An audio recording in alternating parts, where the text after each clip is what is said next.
오늘 하나님이 주신 말씀 함께 읽도록 하겠습니다. 사도행전 2장 42절에서 47절. 제가 가진 성경책은 신약성경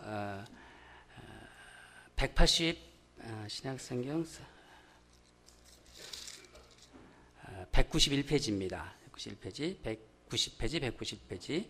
우리 한 절씩 교독하고 마지막 절은 함께 읽도록 하겠습니다. 그들이 사도의 가르침을 받아 서로 교제하고 떡을 떼며 오로지 기도하기를 힘쓰니라.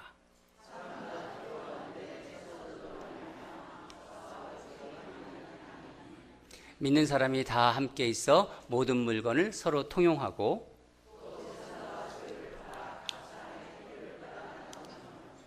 날마다 마음을 같이하여 성전에 모이기를 힘쓰고 집에서 떡을 떼며 기쁨과 순전한 마음으로 음식을 먹고 하나님을 찬미하며 또 온 백성에게 칭송을 받으니 주께서 구원받는 사람을 날마다 더하게 하시니라. 아멘.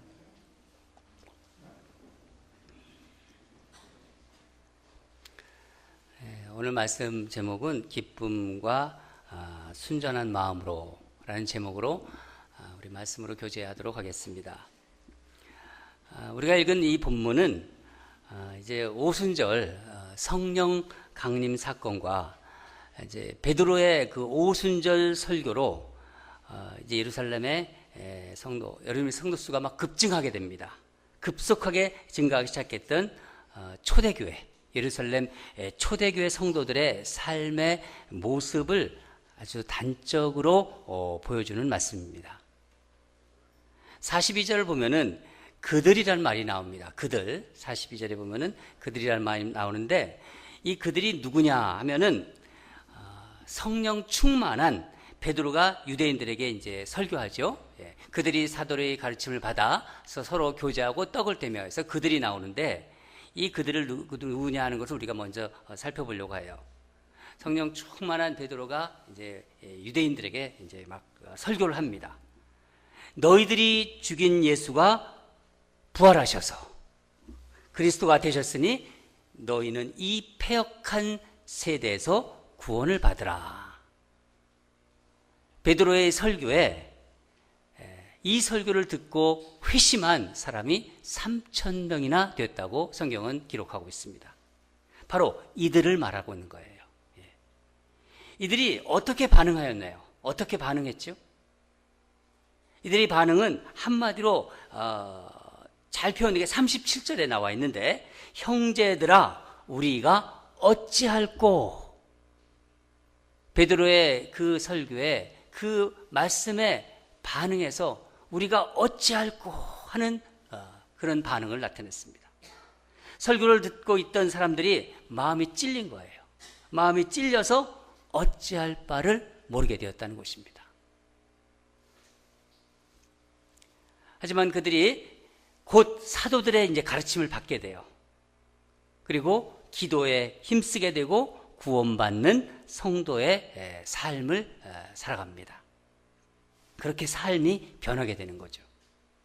우리가 읽은 본문은 이제 새로운 피조물로 거듭난 삶을 살고자 이렇게 작정한 성도들의 삶의 모습을 그 핵심을 지금 보여주고 있는 본문입니다. 특히 함께 떡을 떼던 교인들은 함께 여기서 떡을 뗐다고 그랬지 않습니까? 떡을 떼던 교인들이 도대체 무슨 생각과 어떤 마음을 품고 어떤 기대를 품고 그렇게 열심히 모여서 함께 떡을 떼고 식탁에 둘러앉게 될 수 있었을까? 다양한 사람들이 몰랐던 사람들이에요. 이 사람들은 예수님 때문에 알게 된 거죠. 다양한 사람들이 한 식탁에 둘러앉아 만든 그 식탁으로 다 둘러앉게 만든 그 힘이 어디에 있었을까? 어디서부터 나오는 것일까? 이 질문은 그때로부터 지금까지 벌써 2000년이 지난 지금이지만은 하늘나라의 시민으로서 우리도 예수를 믿는 사람으로서 이 땅을 살아가는 우리에게 도전이 되는 것입니다. 과연 그들이 그렇게 모이게 된 것이 과연 우리는 지금 이 땅을 살아가고 있지만은 지금 우리 살아가는 이 삶 속에서 어떤 도전이 되며 바로 이것이 신앙의 본질, 이것을 우리는 깨닫게 되는 거예요. 이 말씀을 통해서. 그들의 삶에 어떤 특징이 있었다는 것을 우리가 발견할 수 있습니다. 그것은 우리가 신앙생활에 대단한 도전을 줍니다. 그래서 오늘은 그 특징을 좀 살펴보면서 은혜를 나누려고 합니다. 첫 번째 특징은 우리는 개인적으로, 그러니까 하나님과 개인적으로 만납니다. 1대1로 예수님과 만나지요. 그러나 성령 충만은 개인의 심령, 개인의 마음이 뜨거워지는 데만 머물지 않게 한다는 거예요. 지금까지는 내 생각대로 살아왔는데, 내 가치관대로 살아왔는데, 자신이 생각하는 가치관이 바뀌게 되는 것입니다. 주님을 만나기 전과 주님을 만난 후가 분명하게 바뀐다는 거죠. 놀라운 것은 내가 그동안 땀 흘리며 수고하며 벌어들이는 이 세상 재물이 있죠. 나가서 일하잖아요. 그리고 소득을 얻고, 이런 이 세상의 재물이 그동안 내가 벌어서 내가 노력해서 내가 얻었다 이런 생각을 가지고 살아왔는데 더 이상 나의 것만으로는 여겨지지 않는다는 것입니다. 이것이 물질에 대한 가치관이 바뀌게 됩니다. 생각해 보세요. 내가 열심히 일만 하는 것, 일하는 것만으로도 그 돈이 잘 법니까? 내가 일만 하면은 돈이 그대로 일하는 대로 돈이 들어옵니까? 또 내 노력만으로 재물이 모아집니까? 내가 노력하면은 재물이 그때마다 탁탁 쌓이고 그래서 부자가 됩니까? 우리는 잘 압니다. 내가 나의 재능, 나의 건강, 나의 어떤 능력, 내 열심과 노력으로만 그것이 100% 보장되지 않는다는 것을 우리 잘 압니다. 내가 열심히 노력하고 열심히 일하면은 하는 만큼 다 벌이가 된다. 그리고 나는 부자가 된다. 그러면 세상에 부자가 아닌 사람이 없겠죠. 그런데 예수님을 나의 주님으로, 나의 구주로 영접하는 그 순간부터, 전에는 몰랐지만은 이제 그 주님을 알게 된 순간부터 우리는 그 모든 것이 하나님의 은혜임을 깨닫게 돼요. 많이 가진 자의 어떤 자랑이나 힘세고 강한 자의 어떤 그 동정심, 그런 것 때문이 아닙니다. 지금까지는 내 것이라고 생각하면서 살아왔는데 어느 순간부터 내가 가진 것을 더 이상 내 것으로만 여기지 않기 때문에 하나님 나라를 위해서 기꺼이 포기할 수 있게 된다는 거예요. 우리 말씀을 같이 읽도록 하겠습니다. 45절을 읽겠습니다. 45절 시작. 또 재산과 소유를 팔아 각 사람의 필요를 따라 나눠주며, 물건을 서로 통용하고 재산과 소유를 팔아서 각 사람의 필요에 따라서 나눠주는 역사가 일어났다는 거예요. 여러분, 이것은 비단 물질에만 국한된 것이 아닙니다. 내가 가진 재능, 건강, 학식, 시간, 성령의 은사 다 해당되는 것입니다.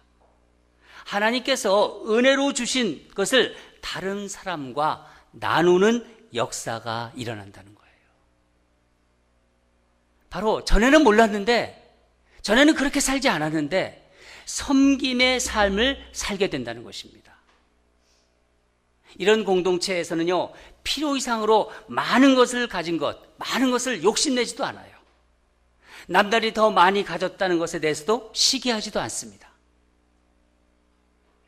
여러분, 원래 은혜의 특징은요, 나누는 데 있는 거예요. 은혜를 받으면요, 나누게 되어 있습니다. 나누지 않으면 은혜는 더 이상 은혜가 되지 않습니다. 가진 것이 은혜가 되지 않으면 내가 가진 것을 오히려 다른 사람은 어떻게 되죠? 다른 사람을 판단하게 되고 다른 사람을 비판하게 돼요. 하나님께서 은혜로 나에게 주신 것들, 그 그것이 뭐 물질이든 건강이든 경험이든 학식이든 건강이든지 간에 이런 것들을 다른 사람을 섬기는 데 쓰지 않으면은 다른 사람을 초라하게 만들어요. 그런 걸 가지고. 다른 사람을 정죄하고 다른 사람을 비판하게 쓰게 된다는 것입니다. 두 번째 특징을 살펴보면은 이 그리스도인의 삶은 모이기를 힘쓰는 공동체적 삶이라는 것입니다. 공동체적인 삶. 이들이 언제 모였다고 하죠? 우리 46절을 함께 읽도록 하겠습니다. 시작. 날마다 마음을 같이하여 성전에 모이기를 힘쓰고 집에서 떡을 떼며 기쁨과 순전한 마음으로 음식을 먹고. 여러분, 날마다 모였대요. 날마다. 본문의 말씀대로라면요, 이들이 모인 장소를 두 군데로 볼 수 있습니다. 먼저 이들은 성전에서 만났습니다. 성전에 모였어요. 예배드리기 위해서 만났지요. 예배드리기 위해서 모인 것입니다. 이제 그들은요, 예수님이 십자가의 공로로 인해서 지금까지는 제사를 드릴 때 동물을 잡아 죽여서 피를 흘리는 희생제사를 드리게 되는데 그래서 할 필요가 없죠. 이제 대신에 이들은 성전에 모여서 예수님의 이름으로 기도하는 거예요. 예수 이름으로 계속 기도하고 예수님의 이름을 찬미하면서 예수님의 이름으로 선포된 하나님 나라가 도래되기를 갈망했을 거예요.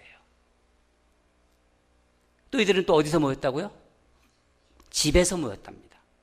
기쁨과 순전한 마음으로 함께 음식을 나누었습니다. 여러분, 왜 이들이 기뻐했을까요? 이들이 함께 나눈 떡은 예수님께서 세상을 떠나기 전에 하신 말씀이 생각날 거예요. 이 떡을 보면서 이것은 나의 몸이다. 우리가 이제 말씀 전하고 나서 성찬식을 할 텐데 이것은 나의 몸이다 하면서 나누어 주신 그 떡을 아마 떡을 뗄 때마다 예수님을 기억했을 거예요. 그래서 이 기쁨은 전에는 알 수가 없었던 기쁨이에요. 예수님을 알기 전에는 도대체 알 수 없었던 기쁨인데 예수님을 알고부터 이 기쁨이 생긴 거예요. 이 기쁨은 예수님이 내 안에 계시고 내가 예수님 안에 있는 새로운 피조물이 갖는 기쁨입니다. 거기다가 예수님의 몸을 이룬 지체들과 그 사람도 예수님의 몸을 이루고 나도 그렇고 그 지체들과 함께 있다는 것, 그 자체가 이들에게는 큰 기쁨이 되었을 것입니다. 저 사람도 예수 믿고 나도 예수 믿고 그런 그 안에서 주님이 함께하는 그 알 수 없는 그 기쁨이 이들을 너무너무 기분 좋게 만들었겠죠. 세상은 그들을 알아주지 않고 어떻게 합니까? 오히려 그들을 공격하죠. 핍박하고 조롱하지만 이것이 바로 진리의 좁은 길을 가는 거구나. 우리의 기쁨은 예수님께서 주신 것이구나. 내가 좁은 길로 그 좁은 길로 가기로 작정한 그들. 죄로부터 자유케 된 사람들의 기쁨. 그리고 나뿐만 아니라 예수 그리스도를 주로 고백한 사람들이 함께 한 자리에 있다는 것이 그들에게 얼마나 큰 위안이고 기쁨이었을까요? 여러분, 우리에게도 이런 기쁨이 있지요? 우리 신앙으로서 이런 기쁨을 모른다면요, 정말 안타까운 것입니다. 예수님이 우리와 함께 하시는 기쁨, 또 지체들과 함께 하는 기쁨. 기쁨과 순전한 마음으로 음식을 먹었다고 하죠. 그러면 순전한 마음이 무엇일까요? 순전한 마음. 순전함이란 헬라어로 아펠로테스란 말인데 이 말은 직역하면은 단순, 겸손, 순진, 소박 이런 내용을 말합니다. 이 말은 원래 원어적으로 이제 찾아보면은 돌 같은 게 없이 평평하고 부드럽고 미끈하다는 말에서 나온 말이에요. 그러니까 마음을 그걸 한번 적용해 보세요. 거기다 마음에 단단한 것이나 거치는 것이 없이, 그러니까 아주 부드러운 상태, 그래서 순전한 마음이라고 하는 것입니다. 여러분, 이 마음을 식사를 한다. 이 순전한 마음, 식사를 한다는 것을 생각해 보세요. 이 마음으로. 그렇다면 편견 없이, 편견 없다는 거, 사람에 대해서 편견 없는 거예요. 식탁에 앉아있는 사람에 대해서 편견을 갖지 않는 거예요. 우리 말씀 듣고 이제 식사하러 갈 거 아닙니까? 내가 어떤 사람이 앉아있든지 편견이 없는 거예요. 순수하게 상대를 받아들이고 가식 없이 있는 그대로 모습으로 소박하게 자신을 드러내는 식탁 교제를 얘기하고 있는 것입니다. 초대교인들이 기쁨과 순전한 마음으로 함께 식사했다는 것은 하나님에 대한 그들의 신앙과 태도가 그대로 음식에 대한 태도에 반영됐다는 것이고, 성도들 서로 간의 관계에 나타나고 있다는 것을 알 수 있습니다. 여러분, 우리가 드리는 예배는 삼위일체 하나님과의 교제입니다. 성부 하나님, 성자 하나님, 성령 하나님, 이 삼위일체 하나님과의 교제입니다. 그렇다면 예배를 드린 후에 갖는 식탁 교제의 의미는 무엇일까요? 삼위일체 하나님과의 교제를 통해서 은혜를 경험한 사람들이 이제 예수 그리스도 안에 있는 성도들과, 저분도 예수님을 믿고 나도 예수님을 믿고 함께 예배를 드린 사람들이 그 성도들 간의 교제로 나타나는 거예요. 바로 예배의 은혜를 삶에서 실천하는 것이라고 볼 수 있는 것입니다. 여러분, 신앙생활을 하다가 위기를 맞거나 신앙의 슬럼프에 빠졌을 때 나타나는 현상 중에 하나가 다른 사람들에 대한 긍정적인 관심이 점점 사라진다는 것입니다. 시험에 빠지기도 하잖아요. 신앙생활 하다가. 또 슬럼프에 빠지기도 합니다. 그럴 때 전에와 다르게 나의 모습이, 다른 사람들에게 나타나는, 다른 사람들을 내가 생각하는 그런 어떤 것들이, 어떤 긍정적인 관심이 사라진다는 거예요. 어떤 현상이 나타나냐면은 사람들과의 관계를 맺는 게, 사람들을 만나는 게 귀찮아져요. 잘 교제해 왔는데 자꾸 만나는 게 귀찮아집니다. 남을 위해서 기도해 주는 것이 솔직히 부담스러워져요.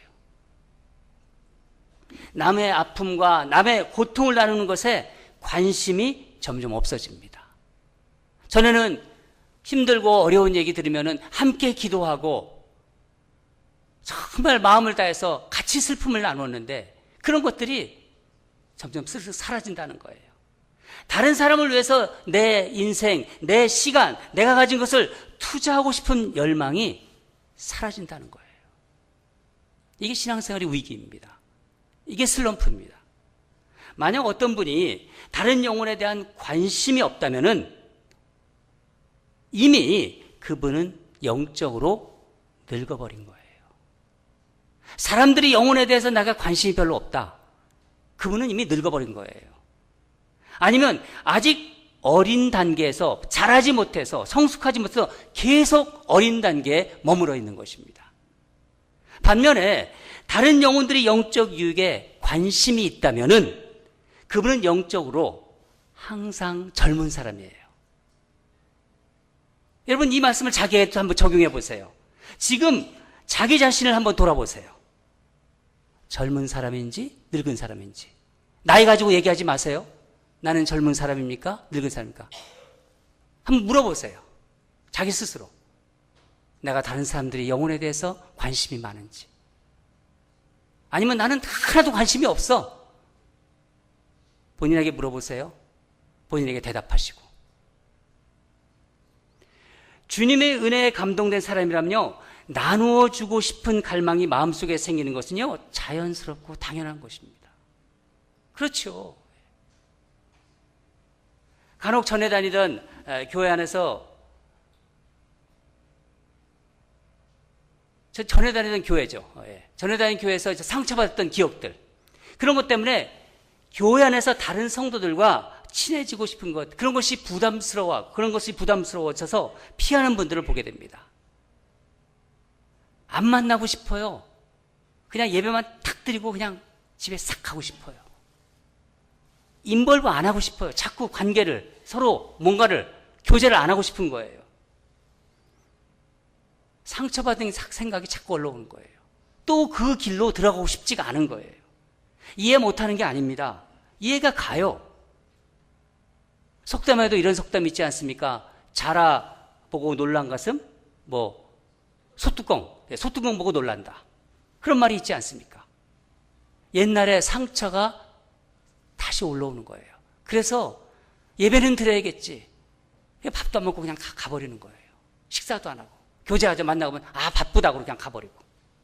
그러나 이런 행동은요, 얼마나 내가 정말 신앙으로서 제대로 된 행동인가를 다시 자신을 돌아봐야 됩니다. 이런 행동은 예수님께서 십자가에서 이미 담을 허무셨어요. 그 모든 담을 허무셨는데 자기가 지금 담을 자꾸 쌓고 있는 거예요. 또 예수님이 십자가에서 하나님과 우리 사이에 담을, 그 막힌 담을 허문 것이 아닙니까? 예수님께서 하나님과 우리 담을 허물어뜨려 주셨어요. 당신의 몸이 찢겨지시고 피를 쏟으시면서 또 어떤 담을 허르실까? 우리들 사이에 있는 담도 허물어 주신 거예요. 당신과 나에 있는 담, 사람과 사람 사이에 있는 담도 허물어 주신 것입니다. 그런데 그 담을 내가 지금 다시 쌓고 있는 거예요. 그러면서 자기는 신앙생활을 하고 있다는 거예요. 얼마나 자가당착입니까? 얼마나 모순입니까? 여러분, 교회 공동체가 병이 들면, 제가 새벽 기도 시간에 누누이 얘기했는데, 제일 먼저 나타나는 증상이 성도들이 서로 교제를 잘 안 하려고 그래요. 성도들이 서로 잘 만나려고 하지 않습니다. 모이는 것을 피합니다. 교회에서 어떤 모임, 이런 모임, 저런 있으면 세상적인 이 핑계, 저 핑계 되면서 다 피합니다. 예배드리고 기도하는 것을 자꾸 피하게 돼요. 왜 갑자기 이렇게 세상적인 일이 많아졌는지 모르겠어요. 안 하던 얘기도 나오고 이런저런 저런 일로 핑계대기 시작합니다. 제가 다락방은요, 자주 만나야 된다고 말씀드리지 않았습니까? 만나야지 무슨 일이 일어나지 않겠습니까? 만나지도 않는데 무슨 일이 일어납니까? 여러분, 지금 교제하고 있는 분들과는요, 다락방에서 교제하고 있는 분들, 또 그 외에 깊이 교제하고 있는 분들은요, 더 깊이 교제하십시오. 영적으로 깊은 단계까지 들어가십시오. 이렇게 정말 좋을 수가 있는가? 하나님께서 이분을 정말 만나게 해주셨다. 하나님이 감사하다. 하나님 감사하다. 하면서 그 깊은 단계까지 들어가십시오. 그러나 하나님께서 한 교회로 부르셨어요. 지체들을. 그래서 주님의 몸을 이루는 지체가 된 다른 성도들과 교제해야 합니다. 그 밖에 다른 성도들과도 교제를 해야 된다는 거예요. 교제의 폭을 넓히셔야 된다는 것입니다. 그런 것 없으면요, 그저 마음이 맞는 사람들과만 교제하는, 끼리끼리 만나고 교제하는 세상 사람들과 다를 것이 없습니다. 세상에는요, 그게 자연스러워요. 서로 기호가 같고, 서로 생각이 같고, 그런 사람들은 서로 만나서 잘 어울립니다. 아니, 교회 안에서도 우리가 특별히 노력하지 않으면요, 어떻게 되나요? 저 집사님, 저 권사님 나하고 말이 잘 통해. 저 장로님 나하고 말이 잘 통해. 나와 말이 잘 통하는 사람, 나와 마음이 잘 맞는 사람과만 밥을 먹고 대화하고 차 마시고 그렇게 돼요. 아니, 목사님, 그게 뭐가 나빠요? 자연스럽지 않아요? 뭐 어때요? 인간이라 세상 사람이라면 저는 아무 말을 하지 않습니다. 그러나 우리가 예수 그리스도의 한 몸이 된 사람으로서는요, 신앙인은 그렇지 않은 거예요. 내 자연스러운 본능을 뛰어넘는 게 바로 신앙인입니다. 나이를 뛰어넘어요.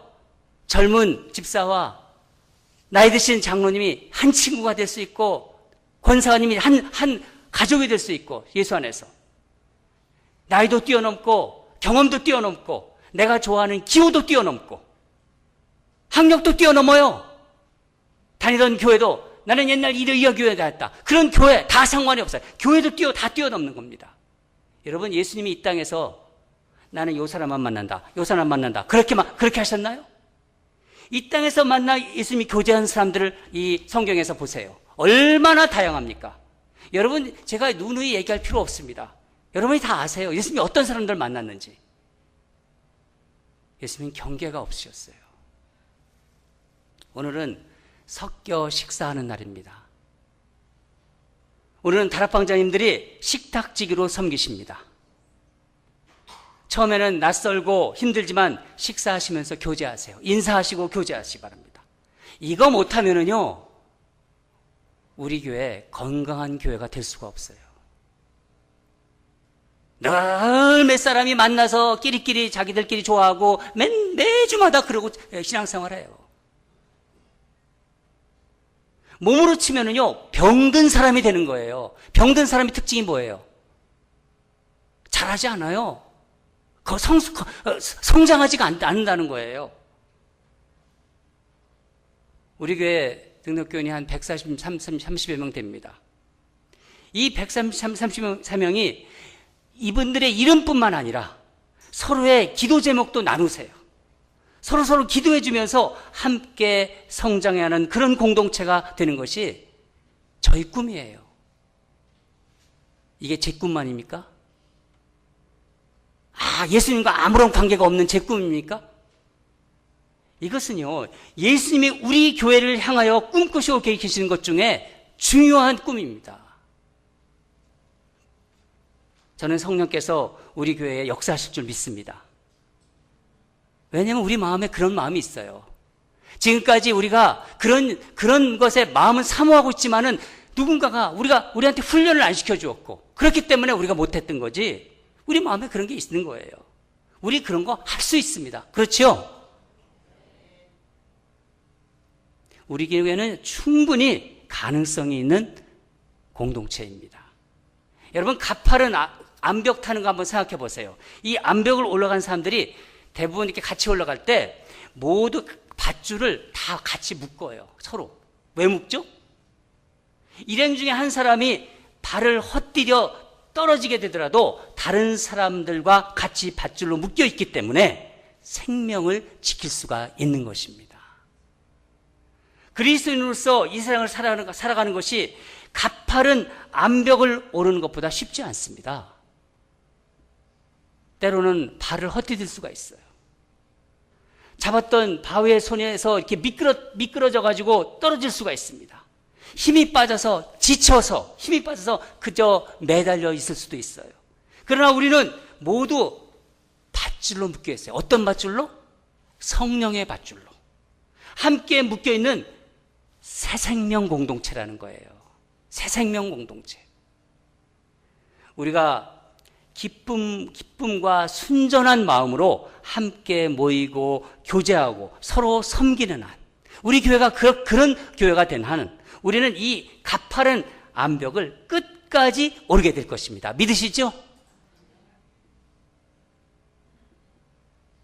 그리고 우리는 이런 삶을 통해서 정말 주님께서 구원받는 백성을 초대교회 때 자꾸 증가시켜 준 것처럼, 자꾸 더해 주신 것처럼 그렇게 더하게 될 줄 믿습니다.